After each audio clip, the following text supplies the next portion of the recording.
Notre système d'information des ressources humaines résistera-t-il à l'intégration de l'intelligence artificielle? Soyez bien attentifs aux propos du prochain conférencier. J'ai le plaisir de vous présenter M. Patrice Poirier, président de Sigma RH. Monsieur Poirier, à vous la parole. Bonjour. Écoutez, je veux aujourd'hui vous présenter qu'est-ce qui pourrait transformer vraiment les ressources humaines. Vous le savez, l'intelligence artificielle arrive dans nos organisations. Ça chamboule vraiment toute la vie des services ressources humaines. Donc aujourd'hui, je m'interroge sur qu'est-ce que ça va changer dans votre SIRH comme tel. Comment est-ce que votre SIRH va résister à l'arrivée de l'intelligence artificielle, tous les éléments qui finalement vont être transformés dans votre organisation avec l'arrivée de l'intelligence artificielle. Donc, je me présente en premier. Donc, Patrice Poirier, je suis président de Sigma RH Solutions. Sigma RH Solutions, on est éditeur, je prends 2 petites minutes, on est éditeur de solutions de gestion de ressources humaines. On offre des suites globales qui gèrent la totalité des informations RH pour une entreprise. Donc, on existe depuis plus de 30 ans. On offre 16 modules. On est une entreprise en croissance. On investit aujourd'hui plus de 50% de notre chiffre d'affaires en recherche et développement. Ce montant-là a augmenté de façon importante avec l'arrivée de l'intelligence artificielle parce qu'on a vraiment voulu investir de ce côté-là, puis on s'est vraiment interrogé sur qu'est-ce que ça pouvait apporter. Donc, je vais essayer de rendre la rencontre la plus agnostique possible vis-à-vis de nos solutions. On veut vraiment essayer de réfléchir à votre système d'information de ressources humaines. Qu'est-ce qu'on fait avec votre système d'information de ressources humaines? Est-ce que ce que vous avez aujourd'hui comme système d'information de ressources humaines peut supporter l'arrivée de l'intelligence artificielle? Donc, ça fait, je l'ai dit, plus de 30 ans que je développe, en tout cas, que je développe Sigma RH, puis qu'on développe le système d'information RH. Peut-être éclaircir des choses au départ. Le système d'information de gestion de ressources humaines, c'est un ensemble de données qui est gigantesque. Donc, quand on parle d'un SIRH, un SIRH peut être composé d'un système global ou peut être composé de plusieurs systèmes d'information différents qui sont distribués dans l'entreprise. Donc, un système de gestion de recrutement, un système de gestion des temps, un système de gestion des entretiens annuels, des accidents de travail, de l'absentisme, des demandes de congés. Donc, c'est très, très large, un système de gestion de ressources humaines. Et ça peut être géré, c'est ça, dans plusieurs systèmes ou dans un seul système. Ça peut aussi être géré dans Word, ça peut être aussi géré dans la tête des gens. Donc, c'est un amalgame d'informations qui est géré de façon globale dans l'entreprise, dans différents systèmes ou un seul système. Et là, il faut se questionner. L'arrivée de l'intelligence artificielle, on l'a entendu dans la conférence précédente, si vous y avez assisté, ça travaille avec beaucoup de données. Donc, on travaille avec des données et ça analyse des données, puis ça fonctionne sensiblement comme un être humain, finalement, un DRH qui a appris avec le temps en analysant des données. Donc, je vais y revenir un petit peu plus tard. J'aimerais ça qu'on se questionne aujourd'hui sur votre utilisation de l'intelligence artificielle que vous avez fait. Est-ce qu'il y a 2 ans, selon vous, vous avez utilisé de l'intelligence artificielle? Normalement, dans une conférence comme ça, on demande de lever la main ou de voter. Là, c'est un petit peu difficile dans la configuration qu'on a. Mais il y a 2 ans, est-ce que vous utilisiez de l'intelligence artificielle? Tu sais, on essaie de se questionner là-dessus parce qu'on parle beaucoup d'intelligence artificielle, mais il y a 2 ans, en utilisiez-vous? Bien, la plupart d'entre vous en avez utilisé, que ce soit en conduisant des voitures intelligentes ou en travaillant avec des chatbots, en travaillant avec des outils qui analysent des images. Il y a plusieurs exemples, des OCR, des éléments qui extraient du texte de fichiers PDF ou d'images, des logiciels de reconnaissance d'images. Donc, il y a plusieurs utilisations d'intelligence artificielle. Et en général, là, tout le monde en a utilisé ou en utilise dans son quotidien, mais on s'en rend un peu moins compte, ça devient un peu transparent dans notre vie. Si on se pose la question, aujourd'hui, est-ce qu'il y a des gens qui utilisent l'intelligence artificielle? La plupart d'entre vous, en tout cas plusieurs d'entre vous vont dire, oui, moi j'utilise l'intelligence artificielle, non seulement sur les aspects qu'on qu'on vient de parler des 2 dernières années. Mais il y a 17 mois, il est arrivé ChatGPT. J'apprends rien à personne, mais il est arrivé des modèles de langage au grand public. Donc, il a transformé la perception qu'on avait d'intelligence artificielle, qui était quelque chose de très technique, qui était quelque chose de très lointain, à quelque chose de très, très concret. Donc, l'intelligence artificielle devenait un outil accessible par tout le monde pour faire du travail de tous les jours. Donc, ça a complètement changé la donne, même si l'intelligence artificielle existait. Cette forme d'intelligence artificielle-là a démocratisé la compréhension qu'on pouvait avoir de l'IA. Donc, c'est un élément très, très transformateur pour une société et ça va transformer énormément le rôle des ressources humaines au cours des prochaines années parce que vous manipulez énormément de données. Dans un an, comment allez-vous utiliser l'intelligence artificielle? C'est ça la question, en fait. C'est qui va l'utiliser le plus rapidement possible ou le mieux possible. Donc, c'est probablement un heureux mélange des deux là, qui va être la formule gagnante. Se lancer dans l'intelligence artificielle, à intégrer plein d'outils d'intelligence artificielle en cascade et peut-être pas la meilleure solution pour aller rapidement, pour aller efficacement. Donc, c'est un petit peu ce qu'on va explorer au fil de la présentation. Donc, moi, j'ai vu, moi, j'ai une formation en informatique, mais j'ai un bac en relations industrielles de l'Université Laval. Donc, j'ai fait une fusion des deux, puis j'ai navigué à travers les SIRH au fil du temps, connaissant bien, en maîtrisant théoriquement le métier des RH ou de personnes qui gèrent les ressources humaines, puis en intégrant ça à la technologie. Les changements technologiques qui arrivent dans les SIRH, c'est un élément majeur. C'est quelque chose qu'il faut absolument, auquel vous devez être absolument très attentif, à mon avis, parce que ça peut changer non seulement votre façon de travailler, mais ça peut également changer votre position, la position du service ressources humaines dans l'entreprise. Si les RH peuvent devenir des leaders en intelligence artificielle, en utilisant ces outils de façon un petit peu plus habile, agile et en ayant un impact dans l'organisation assez rapidement. Donc, c'est ce que je vais essayer de regarder avec vous aujourd'hui. Aujourd'hui, il y a 26 % des employés du Québec qui utilisent une IA générative au travail. C'est quand même des chiffres importants. Déjà, si vous ne l'utilisez pas, bien, vous devez vous questionner, est-ce que je devrais l'utiliser? Moi, personnellement, je l'utilise à tous les jours, je l'utilise à chaque heure que je suis assis devant mon ordinateur, dans une forme ou une autre. Pour moi, ça accélère énormément les choses. Ceux qui l'utilisent vont vous dire la même chose. Si vous ne l'utilisez pas, intégrez ça dans vos méthodes de travail. 75 % des gens jugent l'IA générative cruciale pour leur tâche. Donc, je fais partie de ces personnes-là. Et 76 % disent que l'IA générative élargit leur capacité opérationnelle. Donc, on est capable de faire plus de choses. On ne développe pas plus de compétences, mais disons qu'au lieu d'aller voir des collègues pour nous aider à bonifier ce qu'on est en train de faire, on peut demander à des IA de nous aider dans ce qu'on veut faire. Et ça, ces IA-là, aujourd'hui, on les connaît, là, pour la plupart, celles qui sont les plus démocratisées, c'est des ChatGPT, c'est des Mistral AI, c'est des Gemini, c'est des modèles d'intelligence artificielle différents qui sont disponibles. Mais tout ça est en train d'entrer dans les systèmes d'information, dans les logiciels, dans vos outils de tous les jours. On va le voir un peu plus tard dans une intégration avec Copilot de Microsoft. Donc, on a une étude similaire en France sur un peu un autre axe. Donc, 47 % des organisations en 2013 le disaient, utilisaient déjà l'IA sous une forme ou une autre, mais 71 % prévoyaient mettre en place une vraie première solution d'IA, donc pas juste des chats GPT de ce monde. Et donc, 71 % prévoyaient le faire d'ici 2025. Donc, c'est un marché qui va très, très vite. Et il faut comprendre, parce que dire une IA, ce n'est pas juste ChatGPT, c'est plein de choses. C'est plein de choses. Donc, il faut réussir à maîtriser davantage ces éléments-là.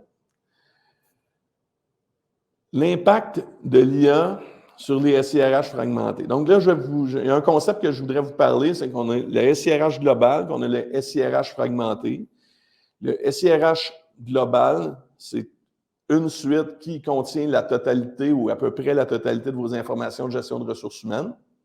Puis, le SIRH fragmenté, j'en ai parlé un peu plus tôt, c'est plusieurs logiciels qui fonctionnent en parallèle, qui ont été une mode à une certaine époque et que là, parce qu'on veut utiliser le meilleur outil pour exécuter la tâche, mais l'arrivée de l'intelligence artificielle diminue la capacité de croiser les données pour prendre des décisions.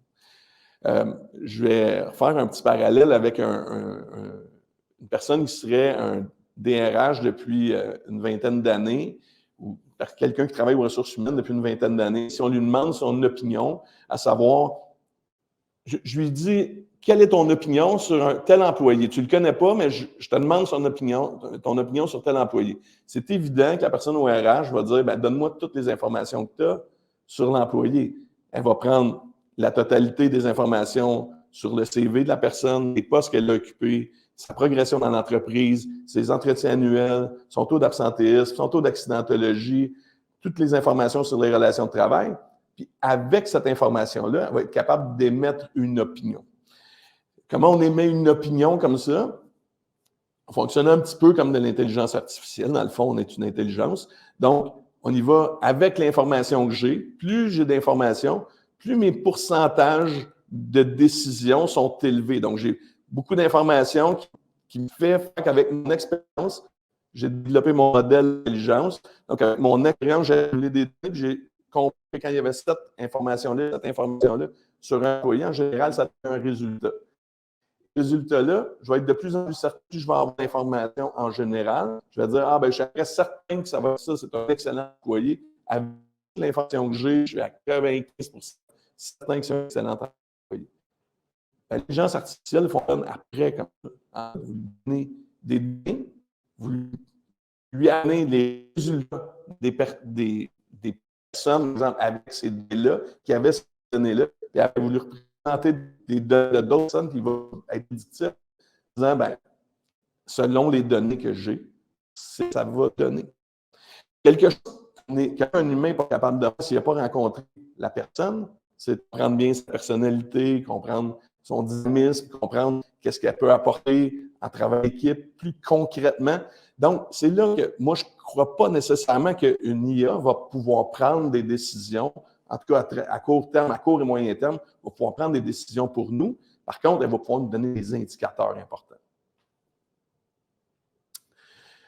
Donc, je continue. Je pense que j'ai eu un petit problème de communication. S'il y en a d'autres, vous reviendrez vers moi. Je vais essayer de changer peut-être de réseau. Donc, maintenant, je vais vous parler de données incohérentes et fragmentées. Donc, excusez-moi, si je reviens, j'ai 3 sujets, données incohérentes et fragmentées, difficulté de l'intégration d'intelligence artificielle et sécurité des données au niveau de la loi 25. Donc, c'est les 3 axes que je veux regarder aujourd'hui. Sur les données incohérentes et fragmentées, donc j'en ai parlé. Je vais essayer de vous expliquer comment fonctionne une IA, comment elle réfléchit ou comment elle apprend ou comment elle raisonne. Okay? Donc, j'ai fait un exercice. J'ai donné au modèle ChatGPT 4 que vous connaissez probablement tous, ou en tout cas pour plusieurs. Je lui ai fourni une photo, une petite photo, une image d'une personne avec un casque. Je lui ai demandé qu'est-ce que porte, quelle tenue porte cette personne. Et là, il a réussi à répondre de façon peut-être un peu vague, mais quand même, elle va dans la bonne direction. Elle dit, elle porte un casque, ça semble être une tenue pour faire du sport ou aller à l'extérieur. Donc, elle réussit quand même à avoir un certain raisonnement. Dans la deuxième photo, c'est petit à l'écran, mais pour la plupart, on le regarde attentivement, on va comprendre, nous, que c'est la queue d'un cheval et l'arrière d'un cheval. Et quand je lui pose la question, je dis « Qu'est-ce que c'est? » Là, c'est un peu plus vague. Bon, elle me dit que c'est probablement un objet en cuir, elle a raison, mais elle ne me parle jamais d'un cheval, elle ne comprend pas exactement ce que c'est. Donc, nous, on a été plus entraînés probablement que cette IA-là à voir des chevaux. puis à comprendre que cette partie-là, ça ressemble à un derrière de cheval, finalement. Donc, maintenant, je lui ai donné la tête d'un cheval. Et là, je lui ai dit, si je te donne ceci, puis que je te dis que ça provient de la même photo que les deux autres, est-ce que tu es capable de me dire quelle est la tenue de la personne sur la première photo? Donc, je lui ai donné 3 informations distinctes et je lui ai donné du contexte. Je lui ai confirmé, en lui écrivant, qu'il y avait un lien entre les 3 photos. Et là, ChatGPT a réussi à me dire, ben, je pense que si je fais l'amalgame de tout ça, ben, je pense que ça doit être quelqu'un qui porte une tenue pour le cavalier, qui est en blouson, qui a des bottes, qui a un casque, puis qui va faire du cheval, finalement. Et probablement que les autres photos sont des éléments de harnais, là, et ça n'a pas été clair pour lui. Donc, il y a quand même eu une bien meilleure compréhension parce que j'ai pu lui expliquer le lien entre les 3 photos. Maintenant, je lui ai demandé, est-ce que tu peux me faire une image globale, potentielle, de laquelle les 3 images ont été tirées? En fait, ChatGPT ne peut pas reproduire une image. Il n'a pas le droit de reproduire une image exacte, donc il m'a prévenu. Mais donc, il m'a quand même donné une image qui ressemble à ça. Donc, ça se rapproche quand même. J'ai un cheval, j'ai un cavalier, j'ai quelqu'un qui a un casque, mais je n'ai pas exactement la même photo. Donc, je lui ai donné des portions d'images. J'ai eu beau lui donner les relations, il m'a donné quand même quelque chose qui ressemblait, mais ce n'était pas exactement l'image que j'attendais. Donc, l'image de base de laquelle étaient tirées les 3 petites images, c'est celle-ci. Donc, il aurait pu arriver à quelque chose de semblable, probablement, s'il y avait eu toute l'information de façon un peu plus contextualisée. C'est ce que j'ai fait dans la prochaine image. Je lui ai donné les 4 photos que vous voyez à gauche, donc où on a 4 parties d'image. J'ai laissé des blancs que j'ai enlevés. J'ai demandé à l'IA de me reproduire une photo qui pouvait ressembler à ça. Et là, il a été capable, en lui fournissant beaucoup d'informations, de me reproduire. Il a dessiné de toute pièce. Là. Il a reproduit une image qui ressemble à mon autre image. Encore là, il n'a pas le droit de reproduire à l'identique, donc il m'a fait une variation. Mais il y a quand même le cheval, le cavalier à l'intérieur du sable. Il y a quand même beaucoup de très, très proches. Donc, ce que je veux vous expliquer avec cet exercice-là, c'est que plus on va donner d'informations à notre intelligence artificielle, plus on va lui donner de données, puis qu'on va soit la contextualiser ou soit déjà lui dire, ça, je te mets les données toutes ensemble, puis je te les montre toutes d'un coup, puis je t'en montre beaucoup. Est-ce que tu es capable de me donner un résultat? Bien, il est capable d'être beaucoup plus précis avec beaucoup de données qu'avec des fractions de données. Donc, les fractions de données, c'est comme je vais vous amener ça, des systèmes d'information spécialisés. Donc, j'aurais un logiciel de recrutement, je lui demanderais, donne-moi une opinion sur la personne, s'il y a les compétences de la personne, s'il lui manque d'informations, s'il n'y a pas eu d'entretien, il ne sera pas capable de me donner une bonne appréciation. Si je regarde d'autres systèmes comme des systèmes de gestion d'absence ou des systèmes de gestion d'accidentologie ou des systèmes de relations de travail, ça va être la même chose. Et si on amalgame toutes les informations, ou encore si on garde plusieurs systèmes et qu'on donne l'explication, c'est quoi les liens? Bien là, il va arriver avec quelque chose qui va peut-être ressembler un peu, mais si j'ai la totalité des données au même endroit que je lui fournis en même temps, bien là, il est capable de me fournir une information. C'est un peu l'exercice qu'on doit faire au niveau de notre réflexion sur les données de ressources humaines. C'est que si vous avez des données fragmentées de votre SIRH aujourd'hui, vous allez arriver avec des IA, vous allez essayer de faire de la magie, mais ça ne fonctionnera pas. Donc, il faut absolument que vos données fragmentées, vous réussissiez à les regrouper. Il y a différentes façons de les regrouper, je vais l'aborder un petit peu plus tard, mais pour pouvoir appliquer une IA sur vos données. Donc, c'est un incontournable. Pourquoi? Parce que si on ne fait pas ça, ben, on peut aboutir à des conclusions erronées. On est dans une situation où j'ai des informations partielles, je demande, je n'aurai pas le choix parce qu'il y a tellement de données au service RH, je vais demander des informations à mon IA et là, il va me fournir des conclusions erronées. Je vais prendre des mauvaises décisions avec des diagnostics qui sont incorrects. Puis ça peut nuire à la réputation interne de votre service. Là. Si vous faites prendre des décisions à l'entreprise à partir d'informations qui ont été analysées par des IA, puis ces IA-là n'avaient pas accès à la totalité de l'information qui était contextualisée, ça peut devenir très problématique. Donc, les IA vont nous permettre d'aller beaucoup plus vite dans l'analyse de données, pouvoir vous donner des tendances, pouvoir vous donner presque des conclusions, quasi-conclusions, parce que plus les pourcentages de certitude sont élevés, ils vont être capables de vous dire, moi, je suis presque certain que c'est ça qui va se passer. Mais si vous ne lui fournissez pas les bonnes données ou si les données sont partielles, le pourcentage de confiance va être beaucoup plus faible. Donc, ça, c'est quelque chose qu'il faut vraiment faire attention parce que au lieu de devenir un leader dans l'organisation à l'utilisation de l'intelligence artificielle, puis de démontrer la performance du service RH, vous allez faire tout le contraire. Et vous pouvez être certain que tous les services de vos organisations sont actuellement en train de mettre en place des IA, vont très bien comprendre comment ça fonctionne. Puis, si vous ne vous attardez pas à comprendre comment est-ce que je regroupe mes informations, comment je fournis mon information à une IA, comment je peux protéger les données de mon IA, comment je peux être plus certain des résultats que mon IA va me procurer, ben, vis-à-vis de vos pairs dans d'autres services, si vous n'êtes pas capable de l'expliquer, ou si vous prenez des mauvaises décisions, si vous avez plein de systèmes, ben, personne ne va comprendre parce qu'une IA, ça prend beaucoup de données au même endroit contextualisées. Donc, c'est comme ça. Pour résoudre le problème global des ressources humaines, il faut quand même que l'IA ait accès à beaucoup d'informations.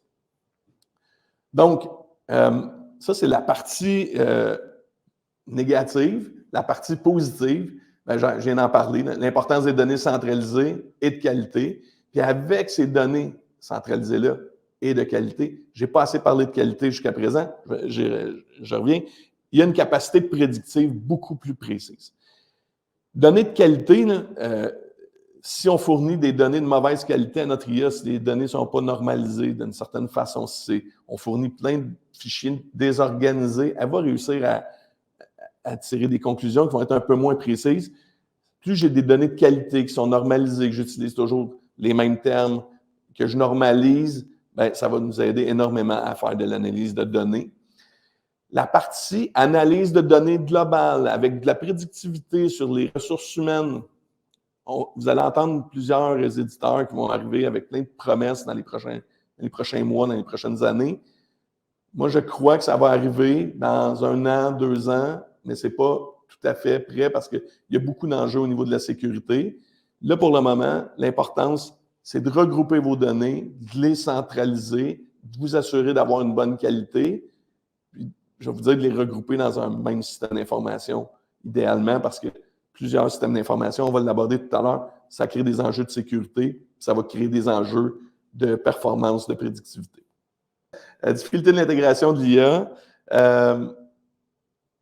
Je ne sais pas si vous avez utilisé, vous avez utilisé sans doute une IA au moins pour l'essayer dans un souper avec des amis. Là.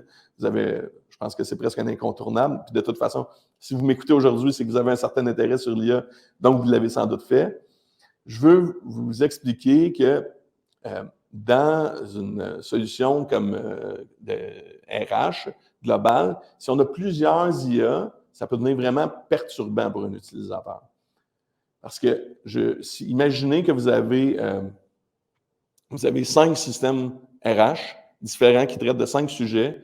Vous pouvez être certain d'une chose, c'est que les 5 vont intégrer leur propre IA et les 5 vont avoir une façon différente d'utiliser l'IA. Vous allez avoir vraiment des méthodes de navigation dans l'IA vraiment distinctes. Donc, ça implique d'apprendre comment interagir avec plusieurs IA. Dans l'exemple que je vous montre ici, c'est l'intégration de ChatGPT, pas de ChatGPT, excusez-moi, de Copilot, c'est ChatGPT qui est derrière, dans PowerPoint. Donc, quand j'ai fait ma présentation, moi, j'ai Copilot qui est ouvert à côté. Il peut m'aider à créer des slides, il peut m'aider à créer du contenu. Mais l'intégration est faite dans une bannière sur le côté droit. Et dans la suite Microsoft, on retrouve toujours Copilot dans la bannière du côté droit. On la retrouve à différents autres endroits, mais c'est principalement l'approche qu'ils ont utilisée. Donc, c'est une façon de créer l'interface. Si on regarde ChatGPT, bien, ChatGPT, c'est plutôt un mode chat. Je pose une question, j'ai une réponse, puis je peux garder une historique dans la partie de droite, dans la partie de gauche. Là, je ne le vois pas actuellement, mais c'est comme ça que ça fonctionne. Maintenant, si je continue, Mistral AI. Mistral AI, c'est un autre AI semblable à ChatGPT, qui est d'une société française très, très performante aussi. On entend beaucoup de ChatGPT, mais il y en a plusieurs autres. Là. Mistral en est une. Nous, on intègre des modèles de différentes sociétés dans nos solutions. Donc, on utilise le moins cher, le plus efficace selon le besoin. Donc, Mistral a une approche semblable à ChatGPT actuellement, où on a un mode de chat. Ensuite, si je poursuis, j'ai ici l'intégration dans Confluence, qui est un outil comme Jira, de l'intelligence artificielle, où en haut, là, on a un icône à côté de mes initiales, là, un icône qui me permet d'appeler l'intelligence artificielle. Donc là, il faut que je sache que oui, il faut que je clique là-dessus pour lui poser des questions sur l'IA. Si je veux parler à une IA pour interagir avec mon IA. Si on continue, bien là, j'ai ADP qui a intégré un chat pour justement créer une discussion. Puis là, je termine avec Gemini qui a aussi intégré à la ChatGPT, à la Mistral AI, une interface usagée de chat également. Mais imaginez que vous allez vous retrouver, là, je pourrais continuer avec votre système de gestion de recrutement, votre système de gestion des talents, formation et l'évaluation annuelle, votre système de gestion de temps, votre système de gestion de SST, votre système de gestion de relations de travail, votre gestion administrative. Vous pourriez avoir plein d'intégrations différentes de l'intelligence artificielle avec des façons différentes de l'utiliser. Donc, quand vous travaillez là, au quotidien, bien, vous avez plein de nouveaux amis à qui vous devez parler, mais de façon un peu différente. C'est pour ça que Microsoft a intégré exactement de la même façon dans sa suite son Copilot. Comme ça, quand on bascule d'une application à l'autre, on fonctionne exactement de la même façon avec Copilot. Donc, ça, c'est quelque chose qu'il faut vraiment, je crois qu'il faut qu'on fasse attention en multipliant les systèmes. En plus d'avoir une fragmentation de données, vous allez avoir une utilisation vraiment différente de la solution. Et donc, vous allez constamment être en train d'apprendre une nouvelle façon de naviguer. La personnalité des IA. Donc, dans une IA, vous pouvez donner une personnalité en plus. Donc, si je continue dans le même chemin, vous pouvez aller dire, par exemple, à ChatGPT, je ne sais pas si vous le savez, mais vous pouvez aller dans les configurations de ChatGPT et aller lui dire comment il doit interagir avec vous, qui vous êtes, quel type de réponse vous voulez, sous quelle forme. Et là, vous pouvez lui donner des instructions très précises. Donc, vous pouvez lui dire, ben moi, je m'appelle Patrice Poirier, je fais ça dans la vie, je m'intéresse à tel sujet, et je veux que tu t'adresses à moi de telle façon. Et là, toutes ces réponses vont devenir teintées de ce que vous allez lui avoir dit. Donc, dans chacune des réponses, vous tenir compte de ça. Et ça va être la même chose dans chacune de vos IA, parce que quand vous allez travailler avec votre IA, vous êtes un spécialiste de relations de travail, vous allez lui dire, moi, je suis un spécialiste de relations de travail, je m'intéresse beaucoup au droit du travail, puis quand j'analyse un dossier, je veux que tu me donnes des informations liées au droit du travail. Puis là, il va vraiment être plus orienté là-dessus. Si vous dites, si c'est un autre sujet qui vous intéresse, il va vous donner les informations de façon différente. Donc, vous pouvez vraiment lui déterminer, lui donner votre rôle, comment vous souhaitez interagir avec l'IA. Et l'idéal, c'est d'avoir le moins d'IA possible à qui donner des instructions, parce que sinon, ça va devenir un peu compliqué. Donc, c'est un autre des axes qu'on peut regarder au niveau de la multiplication des IA et des problèmes que ça peut occasionner d'avoir une multiplication d'IA. Donc, interface différente, expérience incohérente, personnalisation difficile. c'est des sujets qui sont les plus qui reviennent constamment. Alors que quand on réussit à avoir une seule IA, puis je sais qu'il y a plusieurs éditeurs qui essaient de le faire. Donc, c'est d'avoir une seule interface intuitive, une seule façon d'interagir avec l'IA. On peut personnaliser de façon plus optimale, donner une expérience aux utilisateurs qui est simplifiée. Donc, imaginez que même vos employés qui vont interagir avec l'IA, ils vont aller sur vos outils de libre-service. Il ne faudrait pas qu'il y ait une IA pour quand ils font leur entretien annuel, puis une IA quand ils font leur demande de congé. Il faut que la façon d'interagir reste la même parce que sinon, ça va devenir très, très compliqué. Le troisième axe qui est un petit peu plus lourd, c'est la sécurité des données. Là, je vous parle de la loi 25. Plusieurs d'entre vous êtes aussi touchés par le RGPD parce que vous faites des affaires en Europe. Aussitôt qu'on fait des affaires en Europe, ça devient un sujet. Donc, loi 25, RGPD, sécurité des données, c'est un sujet très important. Donc, les risques de conformité liés à l'IA, il y a plusieurs questions qui se posent, puis toutes les réponses ne sont pas connues aujourd'hui. Okay? Aujourd'hui, ce qu'on sait, c'est que pour l'hébergement des données, il y a des règles dans certains pays. RGPD, il faut que les données soient hébergées sur le territoire européen. Il y a quelques dérogations qui sont possibles, mais en gros, c'est ça. Au Canada, c'est en discussion actuellement. Donc, au niveau de l'hébergement, il y a moins de contraintes, mais au niveau des IA, puis des contrôles des IA, là, ça, c'est encore des sujets de discussion. Les IA en Europe, les lois européennes viennent de déterminer que sur certains sujets, par exemple, prendre des décisions de recrutement, ça devient des IA qui passent une norme de sécurité élevée et il faut qu'ils soient validés par un organisme qui est encore en cours de structuration. Donc, on ne pourra pas demander à une IA en Europe de prendre des décisions pour nous sur des employés automatiquement ou sur des futurs candidats pour décider de la personne qu'on veut choisir.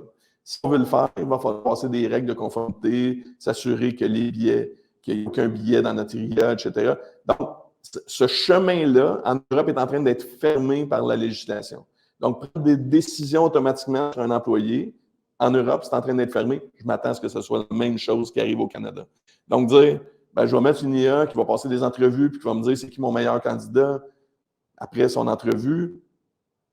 Et qu'à la fin, oui, je vais juste passer les 3 candidats en entrevue, les 3 qui m'ont retenu en entrevue. Si vous allez sur ce chemin-là, c'est un raccourci qui est dangereux, je pense vraiment. Donc, il faut vraiment réussir il faut mesurer notre utilisation d'IA. Donc, il y a 3 axes, là. Localisation des IA et des données. Nous, on vous recommanderait de garder vos IA à côté de vos données. Donc, si vos données sont au Canada, une IA, c'est très complexe. Là, je ne veux pas aller dans tous les détails au niveau des IA, mais une IA, c'est comme un serveur, c'est un service qui est offert par un serveur, on lui pose des questions, il nous retourne des réponses, puis il peut apprendre des données qu'on lui fournit ou ne pas apprendre selon les règles qu'on lui donne. On peut l'entraîner ou pas avec vos données. Donc, nous, on a pris le choix initial de ne pas entraîner nos IA avec les données de nos clients. Donc, on lui pose des questions, il nous répond en fonction de l'information, du modèle avec lequel avec des données qui a été entraîné le modèle. Mais on localise quand même le service d'IA à côté des données. Donc, si vous êtes au Canada hébergé à Montréal, il y a un serveur d'IA à côté des données à Montréal pour que les données restent dans votre environnement, qu'elles ne sortent jamais, qu'elles n'entraînent pas un modèle, qu'elles ne soient pas disponibles pour d'autres fournisseurs. Donc, ça, c'est des détails pas à négliger. Et évidemment, si vous avez plusieurs systèmes, vous avez plusieurs IA, vous avez tout ça à vérifier à tous les coups. Donc, est-ce que ce fournisseur-là héberge bien son modèle d'IA à côté de ses données ou est-ce qu'il envoie ses données au Vietnam pour analyse pendant que ça revient? Puis les lois du Vietnam, est-ce qu'elles protègent mes données? Donc, je dis le Vietnam, j'aurais pu dire n'importe quel pays du monde, je suis désolé, mais c'est vraiment ça. C'est les questions qu'il faut qu'on se pose. Donc, pour nous, je vous recommanderais d'héberger vos modèles d'IA dans votre pays principal où vous localisez vos données. Validation des modèles. La validation des modèles est importante, mais dès que vous ne lui demandez pas de prendre de décision finale, bien, la validation des modèles est importante, mais on a beaucoup moins de validation à faire parce que dans le fond, ce qu'on va demander à une IA, c'est est-ce que tu peux, par exemple, extraire les compétences de tel CV? Pas quel est le meilleur CV pour le poste. Moi, c'est plus l'approche que j'utiliserais. Extraire les compétences de tel CV, alimente sa fiche de candidat. Extraire ses expériences de ce CV, alimente sa fiche de candidat. Et après, ben, je peux lui demander, trouve-moi tous les CV qui ont telle compétence et telle expérience. Et là, il va travailler avec des données qu'il a extraites sans trop de biais. Parce que là, il a extrait des compétences, il a extrait des expériences, mais je ne lui demande pas juste quel est le meilleur CV. Je vais lui dire quels sont les meilleurs CV à partir des compétences et des expériences et non pas à partir de toutes sortes d'autres critères qu'il pourrait utiliser comme l'âge, le sexe, la localisation, où est-ce que la personne habite, etc. Donc, il y a plusieurs choses qu'on va réussir qu'il faut faire attention de ce côté-là.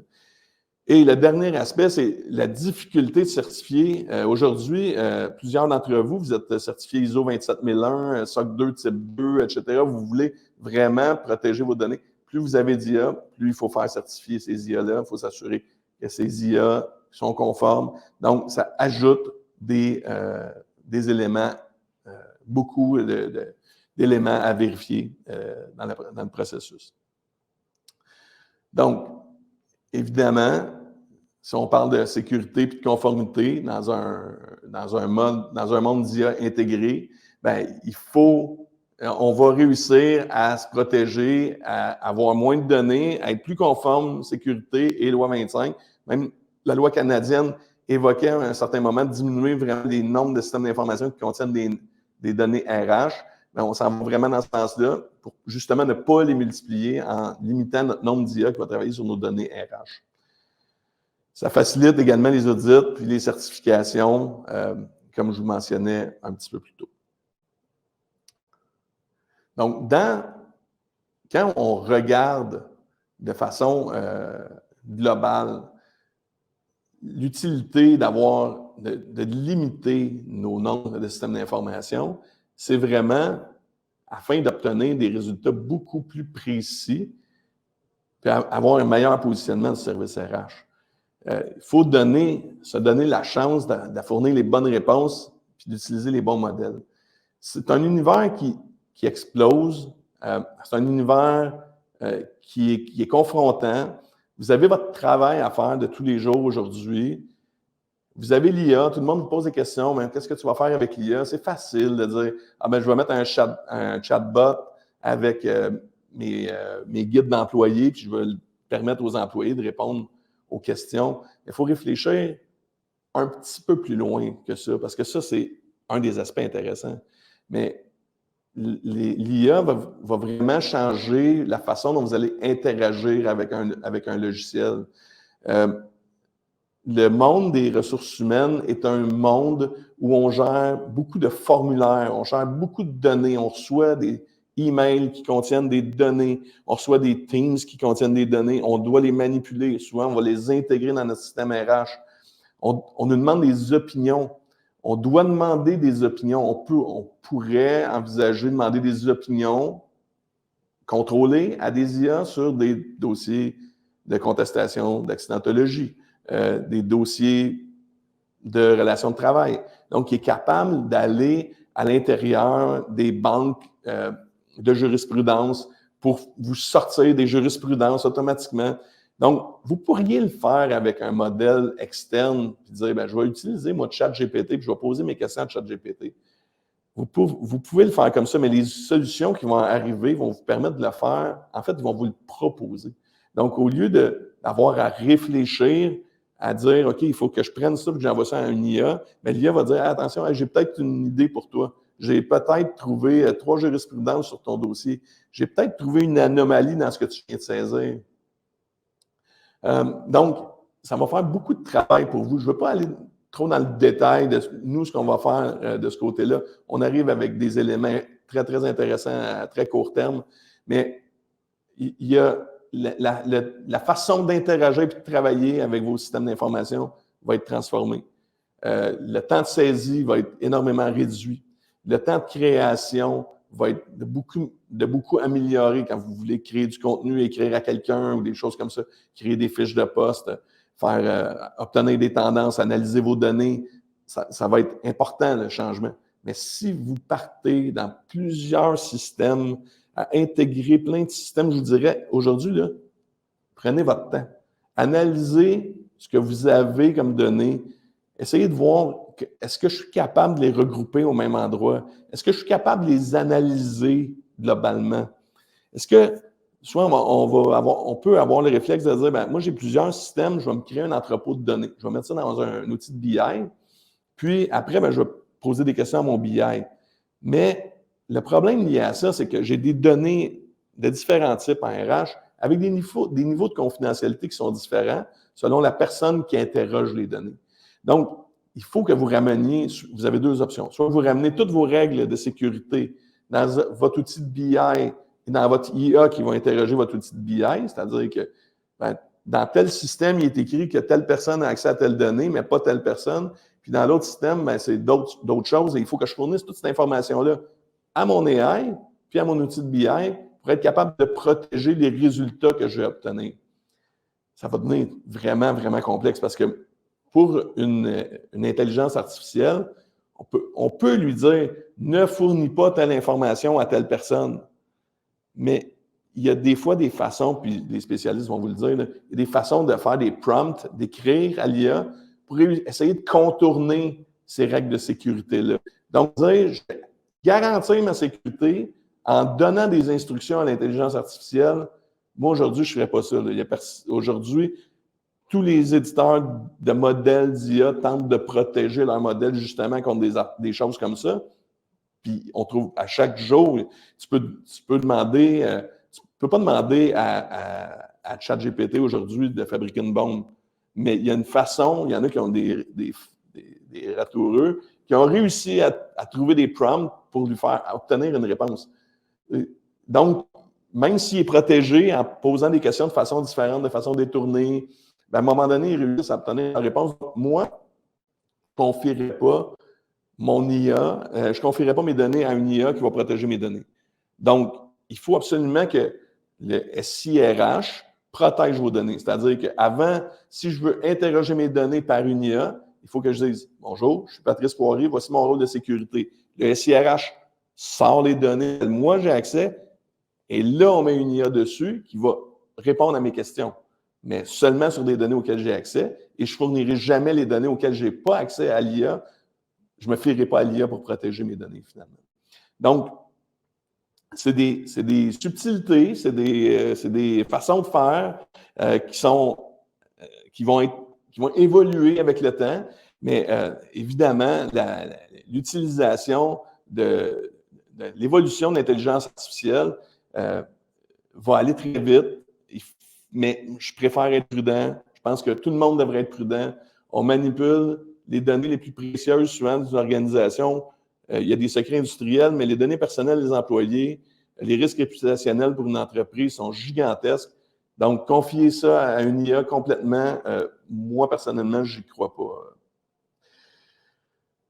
Donc, 3 scénarios. Pour conclure, puis après, je vais répondre aux questions s'il y en a, qui ont des questions à me poser. Donc, SIRH centralisé. Si aujourd'hui, vous avez un SIRH décentralisé, vous pouvez, nous, ce que je recommanderais, évidemment, c'est de remplacer par un SIRH global. Ce n'est pas parce qu'on s'appelle Sigma RH, mais c'est parce que c'est comme ça que l'IA fonctionne. Donc, si vous voulez utiliser de l'IA puis venir pas en avance, mais juste suivre le rythme que les autres vont avoir, ben, c'est à peu près un incontournable. La complexité, ben, c'est un exercice nécessaire. Pour plusieurs, il y en a qui ont déjà des SIRH centralisés. Et ceux qui ne l'ont pas, ben, il faut passer par là.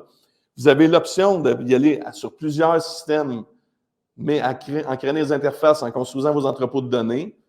mais la complexité est élevée, il y a des contraintes, la sécurité, je viens d'en parler.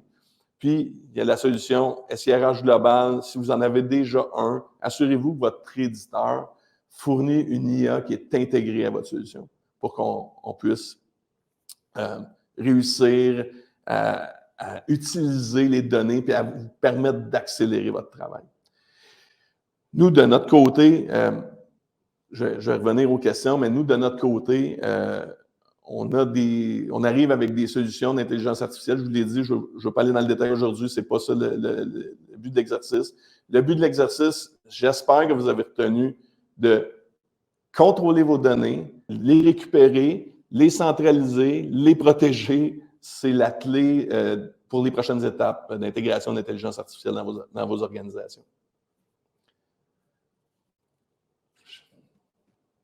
On repasse donc à la période des questions.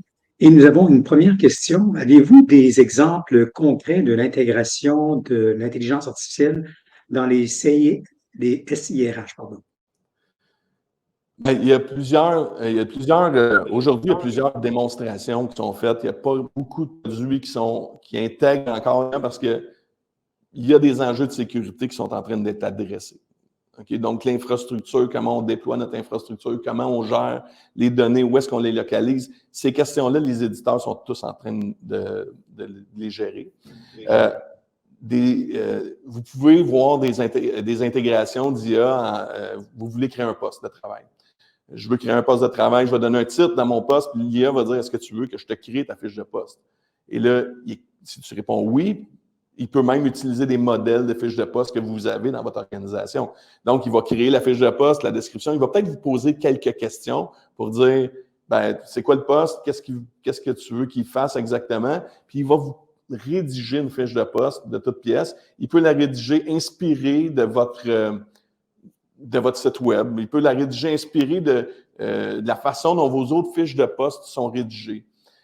Ça, c'est un des exemples d'aide à la saisie. Aujourd'hui, on voit beaucoup de récupération des CV avec la lecture automatique. On voit des choses qui arrivent où on peut copier du texte et le coller directement dans notre écran et notre formulaire se complète automatiquement. Donc, l'IA va être capable d'extraire du texte des informations pour compléter notre formulaire automatiquement.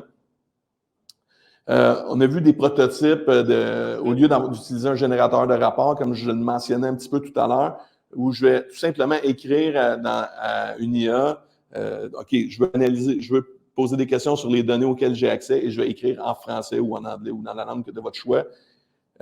Sors-moi la liste des personnes qui ont le plus d'absentéisme à l'organisation. Puis, on n'aura pas besoin nécessairement de lui donner dans quelle colonne on veut.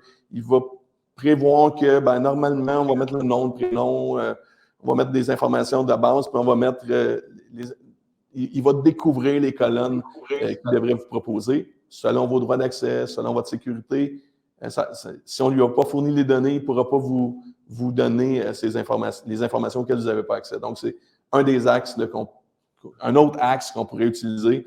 Il y en a des scénarios d'utilisation d'intelligence artificielle sont tellement nombreux.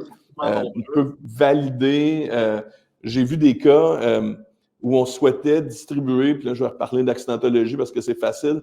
Je souhaite distribuer dans mon organisation des descriptions d'accidents et des solutions qu'on a trouvées, mais souvent, on veut faire de l'anonymisation. Parce que là, il faut prendre nos descriptions. On ne veut pas nommer les gens qui ont été blessés puis nommer des témoins pour réussir à identifier les personnes.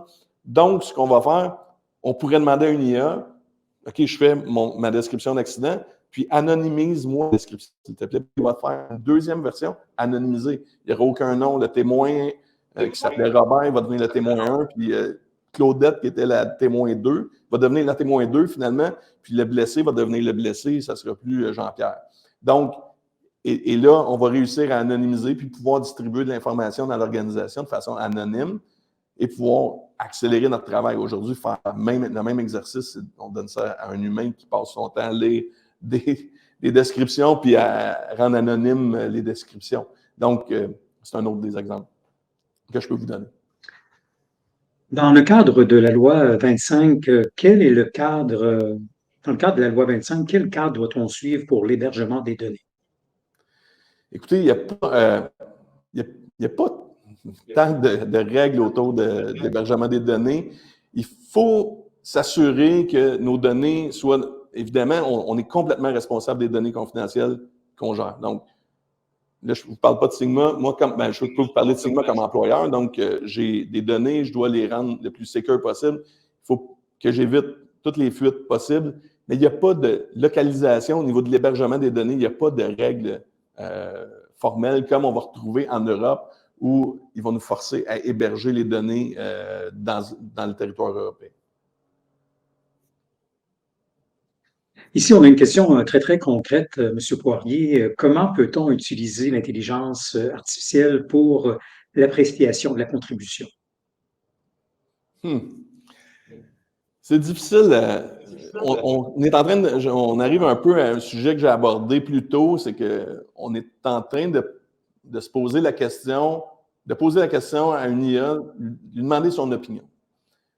Puis, moi, j'aime bien demander l'opinion à une IA, mais j'aime vérifier le résultat. Donc, jamais aujourd'hui, comme je l'ai dit en Europe, c'est vraiment clair, si on lui demande une opinion sur une personne, puis on veut prendre une décision automatique à partir de ça, c'est interdit en Europe. Ben, c'est pas interdit, mais il faut faire approuver ces systèmes, ça devient très, très complexe. Je ne sais pas en quelle année il va y avoir le premier système approuvé pour faire ça. Donc, on va lui demander une opinion. On peut lui demander des opinions. Moi, je lui demandais des opinions très concrètes, c'est-à-dire sur des sujets très précis. Il va être capable de le comparer avec les autres personnes auxquelles vous avez accès, puis vous donner des opinions. Mais on est... c'est le côté très attrayant des IA d'essayer de leur faire prendre des décisions à notre place, mais je pense que c'est une aide à la décision qui va rendre les gens aux ressources humaines beaucoup plus performants. C'est-à-dire qu'on va demander à l'IA sur quel aspect je devrais me préoccuper de cette personne. Quelles sont les forces de cette personne, selon toi? Mais dire quelle est la meilleure personne, j'aurais du mal à aller dans cette direction-là.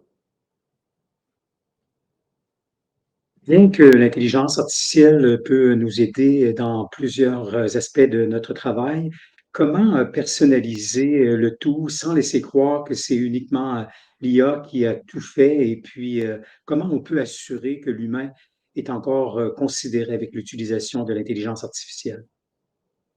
On ne pourra pas l'assurer.